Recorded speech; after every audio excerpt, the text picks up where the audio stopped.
Assalamualaikum warahmatullahi wabarakatuh. Teman-teman yang budiman dimanapun berada yang dirahmati oleh Allah Subhanahu wa Ta'ala, saya doakan selalu dalam keadaan bahagia dan diberikan rezeki yang melimpah oleh Allah Subhanahu wa Ta'ala. Oke, sekarang kita akan bahas tentang air mustakmal lagi yang kedua. Sebelum itu saya punya pertanyaan, tolong dijawab di kolom komentar ya. Air bekas basuhan pertama ketika wudhu, tajdidil wudhu, wudhu yang sunnah berarti tajdidil wudhu ya. Akan tetapi diniati itu adalah nadar. Nadar itu kan wajib ya. Ketika dinadari maka menjadi wajib. Maka bekas basuhannya yang pertama itu dihukumi mustakmal atau tidak. Atau ketika kita mau mandi sholat Jumat itu hukumnya sunnah. Ketika kita nadari menjadi wajib. Maka bekas basuhannya di situ dihukumi mustakmal atau tidak. Tulis di kolom komentar. Oke, kita lanjutkan. Air mustakmal yang kedua yaitu air mustakmal dalam mensucikan najis. Syarat-syaratnya ada 3 ya. Yang pertama, volume air kurang dari 2 kolah. Volume air kurang dari 2 kolah sudah saya jelaskan kemarin ya.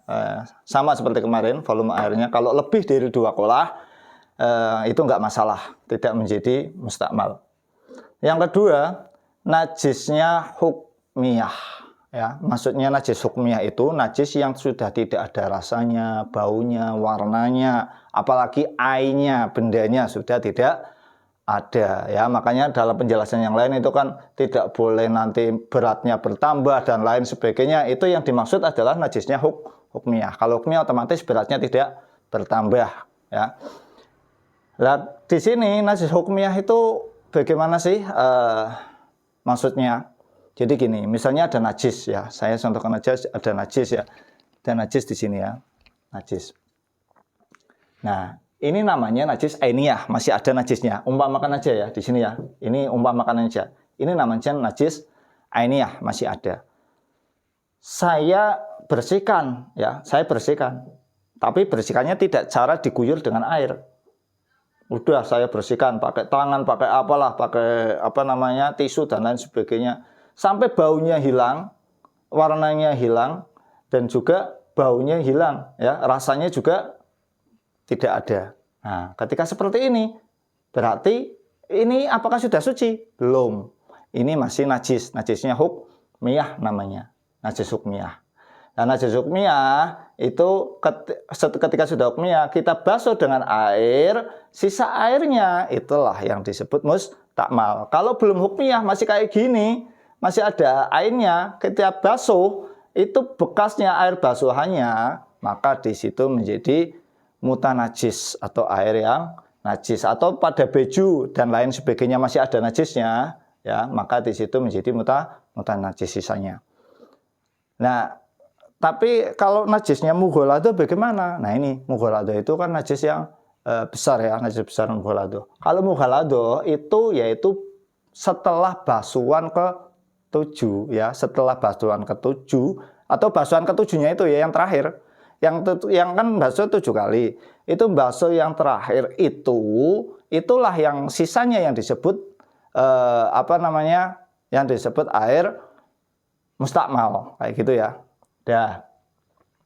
Terus najis hukmiyah saya kira sudah paham. Terus yang ketiga, air mutlaknya yang mendatangi ya, yang mendatangi atau baik dengan cara dituangkan atau dikucurkan pada benda najis yang dibasuh. Misalnya pakaian kena najis ya, najisnya sudah hukmiyah tapi ya udah dibersihkan, udah hilang, udah hukmiyah.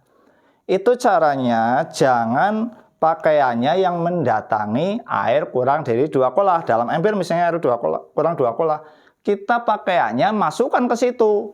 Itu nggak boleh, dalam artian nggak boleh tidak menjadi mustakmal, tapi menjadi mutanajis. Ketika menjadi mutanajis, maka tidak menjadi suci pakaiannya.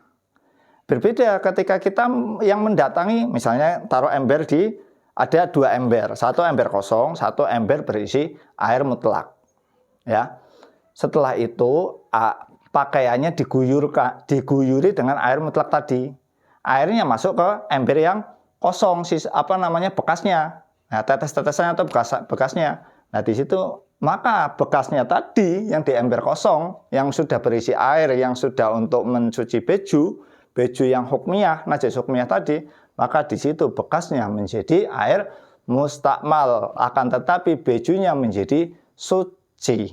Kayak gitu ya, bajunya menjadi suci walaupun kurang dari 2 kolah. Jadi mensucikan najis ataupun hadas itu tidak harus dengan menggunakan air 2 kolah, boleh kurang dari 2 kolah. Kayak gitu ya, saya kira paham untuk membasuh ini ya, membasuh pakaian ataupun lantai dan lain sebagainya. Intinya najisnya hukmiyah, sisa atau bekasnya yang untuk mensucikan najis itulah yang disebut dengan air mustakmal. Kurang lebihnya saya mohon maaf, semoga bermanfaat. Wassalamualaikum warahmatullahi wabarakatuh.